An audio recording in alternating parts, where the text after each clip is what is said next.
Hello friends, good morning.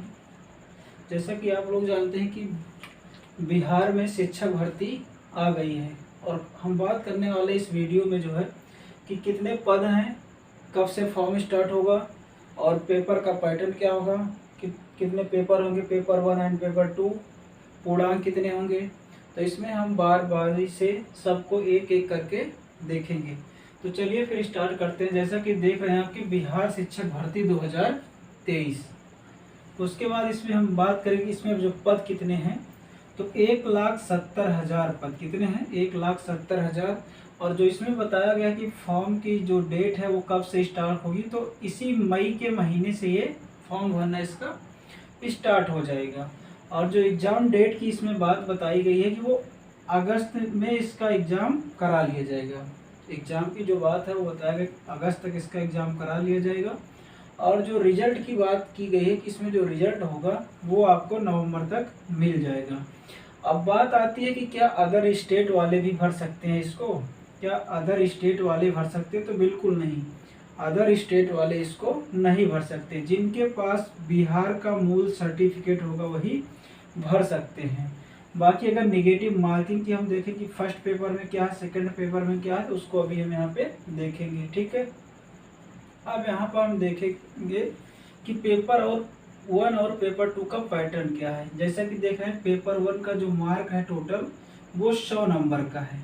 Paper 1 का mark कितना है, 100 नंबर का। और इसमें जो है आपको 30 नंबर अनिवार्य है लाना, मतलब कि 30% इसमें अनिवार्य है।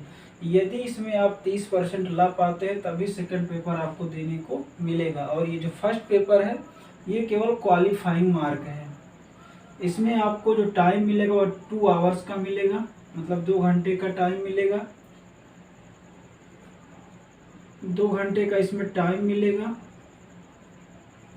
और जो है इसमें जो भाषा का यूज करना है आपको, कौन सी लैंग्वेज होगी, चाहे हिंदी, उर्दू और बंगाली, इसमें से आपको कोई एक लैंग्वेज चूज करना है, चाहे वो हो हिंदी या उर्दू या बंगाली।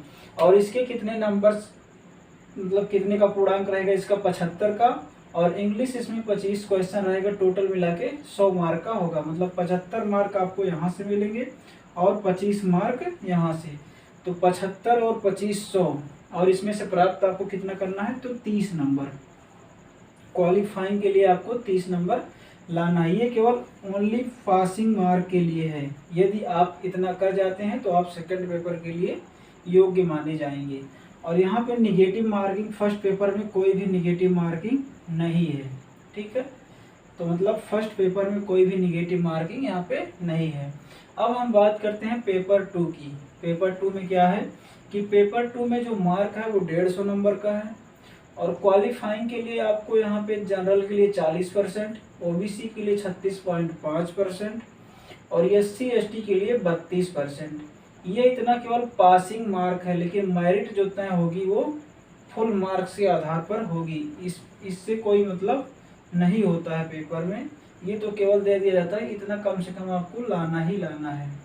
और उसके बाद बात करें कि यहाँ पे 3 पेपर हैं, मतलब 3 तरह की वैकेंसी निकली हुई है। जैसे कि एक प्राइमरी की, एक सेकेंडरी की, एक हायर सेकेंडरी की। प्राइमरी मतलब 1 से 5 तक। सेकेंडरी की हम बात करें तो 9th से 10th तक आपको पढ़ाने को मिलेगा। और हायर सेकेंडरी में आपको 10th से 12th तक पढ़ाने को मिलेगा। अब हम यहाँ पे देखते हैं जो प्राइमरी का पेपर आपको क्या होगा। प्राइमरी का यदि आप प्राइमरी में 1 से 5 तक के लिए आवेदन करते हैं तो उसमें जो हो आपका इंटर का, जो इंटर में आपने जो सब्जेक्ट ले रखा है वो होगा, प्लस जीएस होगा। अब जीएस में कौन सा पोर्शन होगा अभी हम एक एक करके देखेंगे।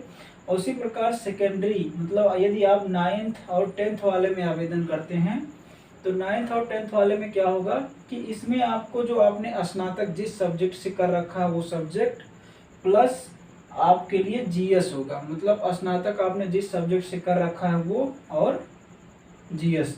उसके बाद हायर सेकेंडरी में आपको 11th और 12th में पढ़ाने को मिलेगा। इसका जो सिलेबस है वो जीएस है, प्लस आपने प्रास्नातक जिसमें से किया हुआ, जैसे कोई एमए किया है, कोई बीएड किया है, तो ये सब हो जाते हैं यहाँ पे। अब यहाँ पर निगेटिव मार्किंग होगी, पेपर सेकंड में नेगेटिव मार्किंग है। अब नेगेटिव मार्किंग क्या बताया गया है कि यदि मान लीजिए 1/4 नेगेटिव मार्किंग कब होगी, यदि आपके 5 ऑप्शन मिले, जैसे प्रश्न संख्या 1 पूछा गया और उसमें आपको 1 ऑप्शन 2 इस प्रकार से 5 ऑप्शन दिए जाते हैं, तो वहाँ पर 1/4 नेगेटिव मार्किंग होगी। लेकिन अगर 4 प्रश्न है, 4 ऑप्शन है, तो 1/3 नेगेटिव मार्किंग होगी। इसको किसने बताया है, तो बीपीएससी के अध्यक्ष अतुल प्रसाद जी ने बताया है कि अगर आपके पास 5 ऑप्शन होंगे तो 1/4 माइनस मार्किंग होगी, यदि आपके पास 4 ऑप्शन है तो माइनस मार्किंग क्या होगी, 1/3 होगी। ठीक है, तो पेपर कितने होते हैं, पेपर 1 और पेपर 2 होने हैं। ये तो केवल क्वालिफाइंग के लिए है, जिसमें से 100 में से आपको 30 नंबर लाने हैं। 2 आवर्स का है, कोई एक लैंग्वेज चूज करना, चाहे हिंदी, उर्दू या बंगाली में से कोई एक, और 25 नंबर की जो है वो इंग्लिश है। ओनली पासिंग मार्क है, कोई भी नेगेटिव मार्किंग यहाँ पे नहीं है। जबकि अगर पेपर 2 में बात करें तो ये मार्क 150 का हो जाता है। यहाँ पे आपको क्वालिफाइंग के लिए केवल दे देगा 40%, 36.5%, 32%। उसके बाद जो प्राइमरी का सिलेबस हो जाता है 1 से 5 तक आपको जीएस प्लस आपने इंटर जिस सब्जेक्ट से का रखा है वो सब्जेक्ट। उसके बाद सेकेंडरी में 9th और 10th में आपका एडमिशन मतलब पढ़ाने के लिए मिलेगा। और ये जो है आपका इसमें क्या पूछा जाएगा, तो जीएस प्लस आपने जिस सब्जेक्ट से स्नातक कर रखा होगा। उसके बाद हायर सेकेंडरी में जिसमें आपको 11th और 12th में मौका मिलेगा, उसमें आपको प्रास्नातक प्लस जीएस नेगेटिव मार्किंग है। यदि 5 ऑप्शन होता है तो 1/4 नेगेटिव मार्किंग, यदि 4 ऑप्शन है तो 1/3 नेगेटिव मार्किंग।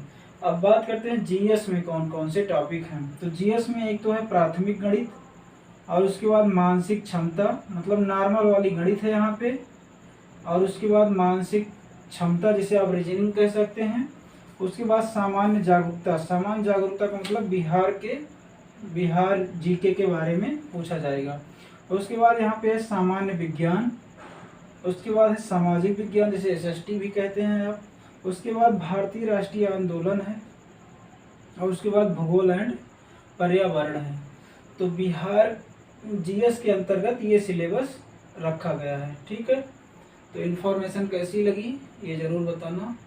थैंक यू, धन्यवाद।